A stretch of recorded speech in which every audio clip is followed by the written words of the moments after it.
Where the money at, dog? We'll bring it back. Don't worry where the money at. Right there. Tap it with Tax Shack. All right, let's do this. Why you got the fancy big old glass? Well, you know, because I know a guy that knows a guy. But you know what they call us today? What's that? It's I got a guy. I got a guy. You know, I got a always guy. That's, I know a guy that knows a guy. Got a guy. guy. So I got a guy here today. Actually, thanks to my friend Goldie, I got a guy today. Oh man, we brothers. You know how this works. We got Frankie from Vino GodFather here. Yep. What's up, everybody? Give us a little background to everything. Like, how did this get started? What brought us here today? For sure. So we're on our 10-year anniversary this year. So, in a saturated business like wine in NorCal, Bay Area, Napa's around the corner, we've really persevered and had some great successes here at Vino GodFather. So my dad started the business 10 years ago. He had one more go at being an entrepreneur, right? There was a couple times to get knocked down, get back up, get knocked down, get back up. He goes, this is it, man, or else I'm going to be at Walmart handing out stickers. You know what I mean? So he took me, we went and looked at the mansion here in Mare Island. I'd never even been to Mare Island. I was raised in the North Bay area my whole life, between Fairfield and Vallejo, and never crossed the Blue Bridge. You know what I mean? And then I saw this beautiful gem of a place and this 1901 captain's mansion, and I saw his vision, what he saw. So he basically was a trailblazer of bringing retail and business into Mare Island. So he said, Frankie, I've been thinking of this name a long time. It's Vino GodFather, right? Vino, meaning wine in Italian, and Godfather, you can see we're in the Godfather room right here. And, he's a godfather to 4 boys. And also, the movie Godfather has a lot to do with our heritage, our culture. We're Italian, Sicilian, and my dad was half Irish too. So mom Italian, Sicilian, dad Italian, Irish. But when you think of the movie The Godfather, you think of like a mob movie, right? Yeah, of course. Yeah, and it is. But in all honesty, it's a movie about family, though. Really, it's I would do anything and cross any kind of bridges and fire for the family, right? So really, that's what embodies Vino GodFather is the love for family. How did you so your dad just had this dream about the wine and just brought you into it? We grew up with wine. We were making wine in the basement when my nonno came. Everybody came from Italy and Sicily. They were making wine in the basement, and he learned from them, and he's always been into wine, right? And then he did a few things with Budweiser and other businesses, but wine was just really he was passionate about it, right? So jumping into this business was kind of a no-brainer for him, for us. Unfortunately, we lost my dad last year. Rest in peace, Pops. So, big shoes to fill here, but his legacy, his energy, it's palpable in this building, you can feel it. Keeping that legacy alive is something I was like born and bred to do, big shoulders, but, and a lot to carry, but definitely bred for it. So, we're doing a lot of big things here. We got some legacy collections coming out, some new wines that we're launching in about a week, named after my children, a little peek under the tent.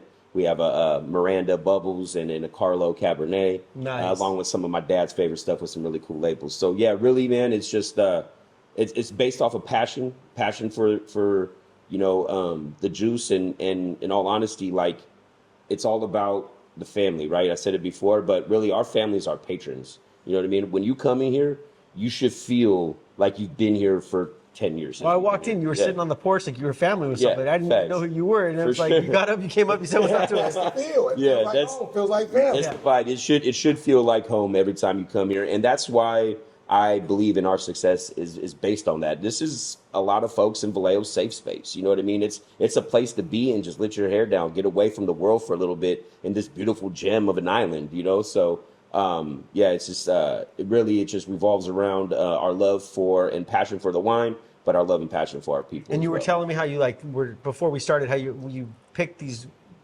grapes that have this huge long legacy, like they've been around 50 and 80 years for the vineyard. And that's what we're sipping on right now. We're sipping on an 80-year vine, Zinfandel, grown from the Favalor family.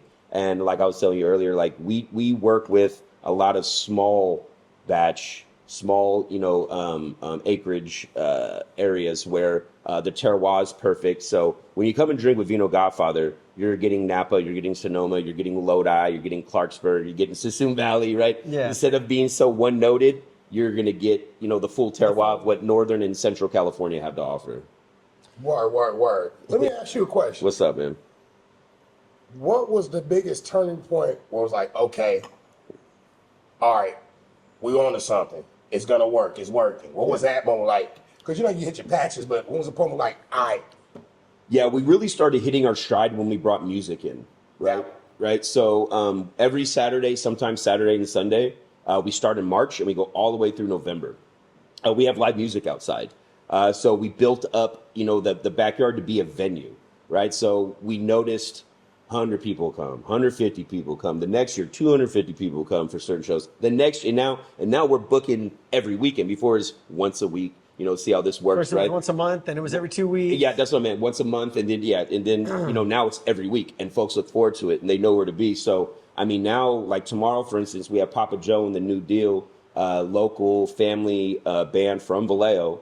There'll be 400-500 people back there, man. That's You know what I pretty mean? awesome. So yeah, Goldie, we really hit our stride. I would say halfway through our tenure here. So like within that 5th year, when we started doing a lot of the venues outside, getting more folks affiliated with the backyard, booking weddings and things of that nature, That right? counts start picking up. 100%. And then, from there, we were able to build up our wine club. We have over 700 wine club members. That's a lot for That's us. huge. It's huge for us. We're not Camus. We're not Mondavi. We're not one of those folks. Right.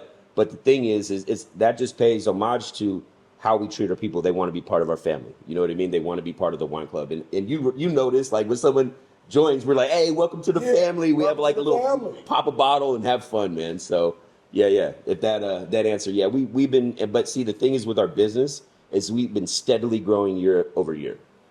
COVID was detrimental to so many business, but we persevered through it. You know what I mean? We hosted events on the side yard right there instead of the back. We did so much to bring people safely to enjoy their time and not be stuck in the house worried about life. Right. You know what I mean? So Right. so once we got through that COVID pandemic, we just really started rolling, bro. Yeah. So question for you, how do you spot opportunities in your industry before everyone else? Yeah, so my dad was a trendsetter, man. Like he figured out what works. Like when you think of Vallejo, you're not thinking of going to a winery tasting room. Not at all. That's the last Right. thing you're thinking about. 100%. And because there's not a whole lot out. There's a lot of bars. There's a lot of. Well, we got Six Flags. You got Six Flags in the Crest. You got some liquor stores everywhere, but College nothing. Park. Facts, but nothing like this, right? So it was recognizing the demand for our community to be somewhere where they don't have to go to Napa and be a commodity or a deli ticket. You know what I mean? It's not like, hey, here, thank you for coming, adios, right? Right. So just recognizing the demand of something of this nature here in town and for our community, and then just really with our wines. We have such a huge selection from rosé bubbles, demi-secs, to Moscatos that we make ourselves. Just like understanding everybody's got a palate like a thumbprint. You know what I mean? There's not one that's the same. Right. So, it's just like understanding that growing our varietals was very important, and we kind of stayed ahead of the curve. Now we see a lot of folks doing more dessert wines. You know what I mean? And doing more bubbles. That was a metaphor. He said, everybody got a palate like a thumbprint. Why not think of that? That was bars. Put that in. Put that one in your back pocket. Too. Yeah, that was bars right there. But you heard it first, man. That came out of my mouth. That part right there, Frankie, baby. Yeah, man. But yeah, staying ahead of the trends, right? But also not being a follower. We're leaders here, right? We want to be a leader in the marketplace. Maybe not on a share base, but on a on a word of mouth driving marketing without marketing. You know what I mean? Right. It just like we don't really market that much. We just started doing some social media stuff. This is great. I want to partner. I love partnering like this. But really, it just again pays homage to our community and our folks that really light us up. Yeah, this is it. They know the spot. When I tell anybody, like, hey, if you go into Vallejo, stop by Vino GodFather Winery. Please come through. You see some ambassadors like Goldie, man. You know, It's true. he's an ambassador of the brand, and you know, as am I. You know what I mean? So yeah, for sure. If you had to start over with like zero money again today, what's the first step you would do to rebuild? Boy, oh boy, start. Oh, golly, I don't even want to think about that. The first step, you know, it's definitely it's got to be the gears in the place, right? So you have to have the right people in place.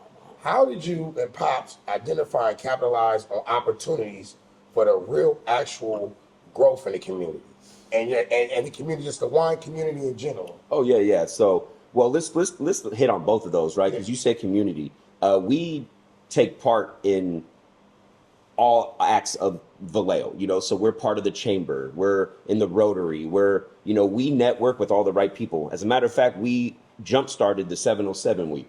I don't know if you heard about that. Is in first week of July, 707 week. MPO came through, and anytime someone comes through with a fresh idea, I want to listen. You know what I mean? I'm not going to shoo you out the door. I want to hear what's going on. So we were able to jumpstart 707 week, which brought the mayor here, which brought a lot of, you know, officials, but also brought, you know, local artists that came and hung out and chilled with us. So, you know, it was that part alone with the community, and also the wine community, right? If my wine was garbage, no one would be here. Just Man, because from Charles Shaw, they ain't showing up. just because I'm cool doesn't mean that I'm going to keep.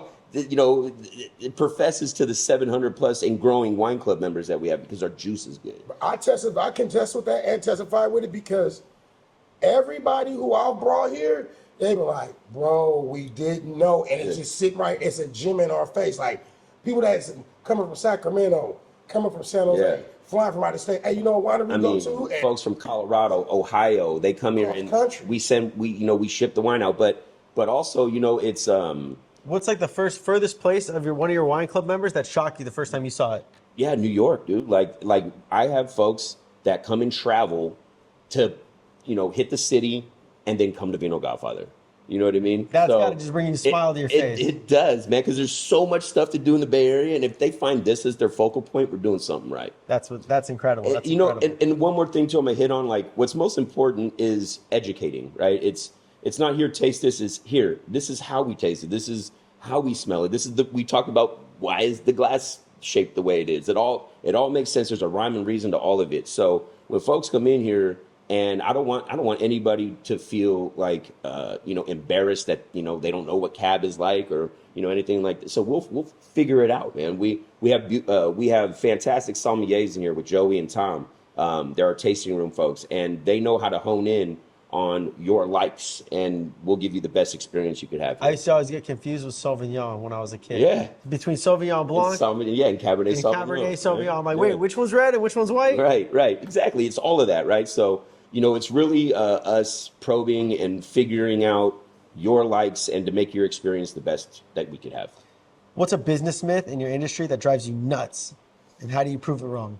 Oh, man, just, you know, red wine gives me a headache, or, you know, white wine gives me heartburn, or all this, right? Just let me, you know, give me a second. Let me get you going here. Let me figure some stuff out for you, because not all wine's built the same. Another thumbprint, you know, deal there, right? So, you know, it's one of those things where, I love when someone says, oh, I'm not a Chardonnay person. I'm like, well, let me humor you for a second. Let's try ours. You know what I mean? This is different. It's malolactic fermentation. It's buttery. It's oaky. It's smooth. And then they're like, damn, I'm going to take 4 bottles home today. You know what I mean? So it's just, again, one of those things where you could break down the walls and break down the barriers of wine being, you know, too fancy for certain, you know, folks. They just come in here, enjoy yourself, kick your feet up on the porch. Let's tell some stories. Let Tom play the guitar, and let's drink some good wine. Go upstairs, get a view of the building, check it out, learn some history. Yeah. You got to, to me, just me personally, to me, it's a feel. Every time I come here, it's a feel to me. Even though I'm here forever, from birthday parties, video shoots with Pops, rest in peace. Every time I come, it gives me a certain feel. It feels like home. Yeah, should be, and it should. Thank you, man, because that's what we shoot for, man. That's our goal. I'm going to start going down a little tax and financial deep dive with you. Okay. What's the slickest tax move you've made that saved you big, and how did you figure it out? So a lot of the NPO donations, you know what I mean? That's NPO is a nonprofit organization. Just for correct. the Yeah. people that don't know what the Yeah, acronym the is. nonprofit donations, we donate a lot, right? And we don't, the expectation is not for you to give us something in return. The ROI is not there. There's no return on a donation, but we are able to get that back in the long run, right? So it's some of that, and that being organized and tracking all that, very important. So yeah, I mean, You'd rather put the money locally where you can see it than just send it off and write the check at the end of the year? there it is. You know what I mean? And you remember I said I got a guy. I got a guy. You know what I mean? He kind of he's a slick dude. He takes care of me and gives me some good advice. But yeah. I mean, there's some moves we make, but that's probably one just to hit on without diving too deep. That's a Vino GodFather winery issue right there. I know a guy, I know a guy, I got a guy. Have you ever faced a tax-related problem, challenge, or audit? How did you get through it, and what did you learn from that lesson? It was in the beginning where it was some payroll issues that caused huge tax issues, which caused some additional issues with folks you don't want issues with. You know what I who mean? they are. So yeah. So it was really just regrouping, figuring out what we did wrong, not making that same mistake again, crossing the T's, dotting the I's, and it was just getting more legitimized with how we were operating in certain aspects. How do you plan for taxes with your guys' income throughout the year? Do you guys have like a feast and famine type of year, or is it Yes. consistent for you? No. So it is somewhat feast and famine, right? Right now we're feasting. We feast from March till October. I mean, we drive Kind of like my tax season. Yeah, exactly. We drive a lot of business in our outdoor venue, and if the weather's not right, we lose a ton, right? So I mean, again, there's a lot of cogs in this business, right? There's getting, first, it's called the norms, the labor, right? But now we have to pay for the band. We have to be able to pay for the band, we have to sell the tickets. To sell the tickets, we have to have the people. You know what I mean? So, it's right around when the weather starts to turn through, November through February. It's a little tough. That's when our rainy season kind of comes late, and it gets a little colder out here. And this is a mansion. We have heat, but as you know, it's kind of warm in here. We don't have AC, right? This building. It's 1910. What do you expect? 1901. Yeah, it's You skipping now? You come on. 1901. But I mean, look, dyslexic. the place is pristine, though, right? But yeah, it's definite. There's definite hills and valleys with it for sure. What's a deduction or a hack you wish you had known day one? Shoot me, well, man. That's what I'm asking you. You kind of got me stumped here. I would say. I'll give you a couple asks. Okay. So how do you train any of your employees with a retirement plan? Yes. Do you buy any equipment? Yeah, so all of that, right? So this is stuff that comes like outside of the mansion. When we have our tasting room, I should say, where we now deal with our bottler, right? And the production lines and the storage fees and all that, right? So we basically just had a ton of barrels and crushing. Oh gosh, what are they called? They're basically like wheelbarrows where you put the fruit in, right? And they were charging us per square foot to have this stuff all locked in. Okay. So if I knowing what I know now and getting ahead of how we could improve fiscal and financials that way, that's probably where I'd be leaning into. This is a good question. How do you balance the reinvesting profits into the business versus managing tax obligations? That's a cold juggle. It is, because this is we're at the how can I say it, mercy of the growers, right? Between the growers and the production lines. If we can't flip and keep it going, I can't run out of product. I can't have too much product. I don't have a huge giant warehouse. You know what I mean? So, having a consistent rotation and making sure that we stay up and not run out is most important. So, just having inventory control. We've upgraded our POS systems that, help us out with when we're running low, how to reorder, things of that nature. So yeah, that's just basically how we stay ahead and stay up on it. Who's your financial team that you've put together to help you with the structure on the back end. You know, the dark room of Vino GodFather. Yeah. So my partner handles a lot of that. You know what I mean? That's what he's really good at. There's a yin and a yang with what we do, right? This is, I'm the face, I'm the head. You know what I mean? I'm the guy that says hello, and he's just really savvy when it comes to financials and keeping the accounts up. And So if he's Batman, what's in his utility belt? Who does he use? He's just got a wealth of knowledge, man. So yeah, I'm not sure how to answer that. Got it. You have a good CFO. He takes care of it all. Yeah, for sure. Yeah, we've had the same guy. That's a partner with us financially. We've had the same guy for, well, he's been with our family for 25 years, 30 years. Yeah. He's local here in Vallejo too, but I mean, my dad knew him from San Francisco. We're city natives, so he kind of came with them, and he's just been a part of it for a long time. I think he did my grandparents' financial moves too when they came from Italy. Like, he's been around for a long time. Man, it's funny when you think back to all the stories of how things happen. I always tell people, I'm like, it's okay, stay there. At some point, he's gonna die or retire. You got to come over. And all he has his people in there, but I almost refuse to deal with him. Like, I only want to deal with my guy. You know what I mean? So when that time, he's no spring chicken. When that time comes, we'll be. I hear from more people nowadays that are like, you know what? My firm that I used to be with the guy forever, they got bought and sold out by this other group, and they don't give me the love and attention that I get anymore. It's not the same, and I'm out. That's equivalent to when we were signed to Warner Brothers. Okay, we got this staff fighting for this album, right? And everybody's gung ho behind it. Everybody see the vision, just the staff, everybody in house at Warner Brothers. Then y'all come in and just hit the refresh button, the whole program. Y'all hiring outside people, and they never wanted to see the vision to begin with. So I can totally relate to that, because now you got people who are in there for their own personal gain, and they're not emotionally invested into it. Yeah, it's a comfort factor, man. You got to trust the folks with the most prized possession that you have, and that's your business, that's your money, that's your financials. You know what I mean? It's you have to be comfortable. Hey, if you play with your heart, sometimes you get heartburn, though. You know what I mean? So, you goddamn right. What's one rule that you live by that makes your business bulletproof? Family first, family second, family third. Taking care of our people is most important. Not only our patrons, but the team, right? We have to have the solid team here. I trust everyone in this building with everything I have, to be honest with you. So without them, there's no gears, there's no glue, there's no foundation. So taking care of the people is number one. I feel the same way about my team. I really do. I know that I'm up here today doing this, and they're handling everything, no questions asked. They got a quick question. I know they're going to do it. I go internationally twice a year. I was telling you, I go on these cruises. Yeah. If I get a phone call once every day or two, it's like a quick little 5-minute download, done. They got it. My team is solid. You see, the thing is too, this was my dad's business, right? And I was always around. I was always here.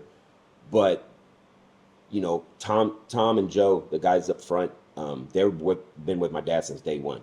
My dad's no longer here. So now, do you trust me? Do you respect, do I have your buy-in? And it had to be earned, right? They had to know that I was capable of filling his shoes. And as you can see, man, this is, the team is everything. It's my family. You know what I mean? Really. The way they love my father is the same way they love me, and I love them. Hey, man, you know what time it is? You got to trust your team, man. Home team. Big pops. Yeah. If you could fix one thing this is my favorite question, by the way, of everything. If you could fix one thing about taxes for entrepreneurs, what would it be? Take it easy on me. You know what I mean? Hey, take it easy on me. Is there I need to find more opportunities for, how to get rid of self-employment tax or Schedule C's for the people starting out? Thank you.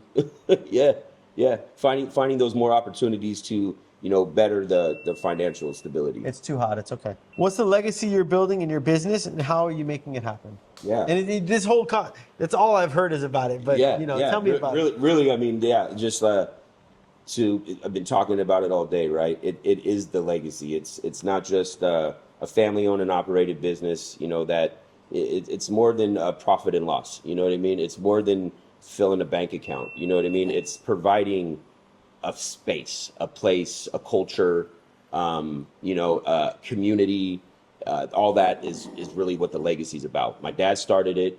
I'm here to finish it, and this is just making sure that everybody is that Vino Godfather and is going to stay at Vino Godfather. What's one tax habit you swear to keep the IRS off your back? What's one thing you swear by?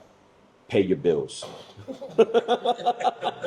Pay them early and on time. Be Pay 'em on early. time. Give them their cut. Don't do shady stuff. That part right there. Play it by the book and by the rules, and trust in your CPA, your tax guy, your guy or your gal, whoever it may be, that they're doing the right thing for you as well. What's one move a listener can make today to grow their business and save on taxes? Oh shoot! I mean, first of all, make sure you're in the right platform. Make sure you're doing what you know how to do, right? And how can you pivot in your direction versus just flying by the seat of your pants, opening up a shoe store, and you know what I mean, just because you think it's cool. Like, do something that you know is going to resonate and stick around. So I think longevity in the world and being in an environment or in a business that's not going to go anywhere. Look, everybody's been drinking since Prohibition, right? That's not going anywhere. Right. So, First Amendment. So yeah, just making sure your platform's strong. You have a really good vision and goal, and follow through with that. Let me ask you a question. Oh boy, here we go. If you go back to the young Frankie, the Frankie I know, like back when we went to David, they were in elementary school together.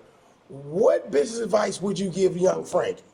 I've been in the workforce for a long time, since I was right out of David, where it felt like 15 years old.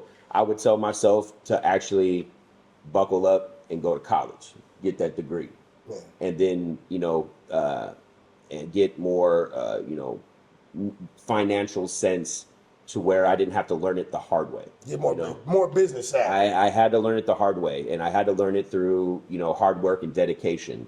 Where in my in my 20s I could have been ready to rock with a bachelor's degree or working towards a master's, but I took a different path.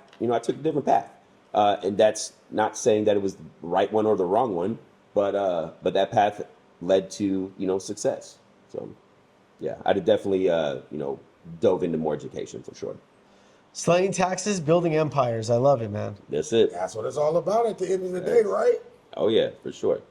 So tell me, like, if anyone wants to find We Vino, if they want to be a part of the club, what do we got to do? Yeah, I mean, first of all, come and see us. Come. I'm said all this. It's not lip service. Come here and literally enjoy our fruits of our labor. Come get the feel, man. This home is not what I expected to drive through today. Yeah. This was some social media. We come from an era where we used to talk on payphones. Yeah. Social media won't give you the feel and the experience. Right. You have to come to Vino. You have to come feel it. Breathe the air. Let it blow in your ear. Facts. Come get the experience. I mean, listen, and you can go on our website, VinoGodFather.com. You can join the wine club from the website, but why? Come and let me talk with myself, Joey, Tom. Let us pour everything we have, taste it all, enjoy it all, and then make your decision. And I guarantee you it'll be one that's a long-lasting one. It's an energy. It's a great energy. It draws you in. What you get is like, I've been here all my life. Yeah. No, it really is a beautiful place. Yeah, just come and see us. That's all. Plain and simple. Straight like that. Any social media, anything like that? Yeah, so we're on Instagram, Vino Godfather, and we're on Facebook, Vino Godfather. Follow us. We have over 10,000 followers. So yeah, check us out. We have some cool sizzle reels coming up. You're always going to see what we have upcoming for live music, for our dinner events that we have. Yeah, come check us out for sure. We're building that platform up slowly but surely. It came from a 60-year-old man's vision to now a 40-year-old man's vision to where, listen, I'm not the greatest on social media either. Gogo's really good at it. Hold the line, coach. I think promote for the whole team. Gogo's really good at it. But yeah, so, we're going to do some really cool stuff when it comes to the digital platform. For weddings. Come through. Receptions. Say less. You want live entertainment. You want to bring a girl on a date. You want to bring out your friends for it. You know how they do the girl spa day? Hey, you got a spa day, ladies? This is where you stop at after. Yeah. I mean, I was thinking about like I walked in, I was like, dude, this is like a place for like a mastermind. Get like 6 or 8 of your dudes together, have a little wine. Oh, yeah. Figure out some business shit. Oh yeah, for sure. Listen, all these rooms, this could be your room for the day. I mean, you know, we rent the rooms out upstairs, downstairs, you know, the whole backyard. I mean, we just had a friend throw his 50th birthday here. And I mean, it was cracking. You know, we had a great time. So yeah, check us out for sure. You know, it's definitely the place. Thank you for everything. No, thank you, man. I really appreciate it. Hey, don't just remember one thing. You know, I got a guy. I might have a guy I know a guy that know a guy. I got a guy. Deduction Daddy, I got a guy. Love you, baby. Vino GodFather. Bam. Thank you. We're having out. Appreciate you. Where the money at, dog? We'll bring it back. Don't worry where the money at. Right there. Tap in with Tax Shack. What where your money at? Tap in.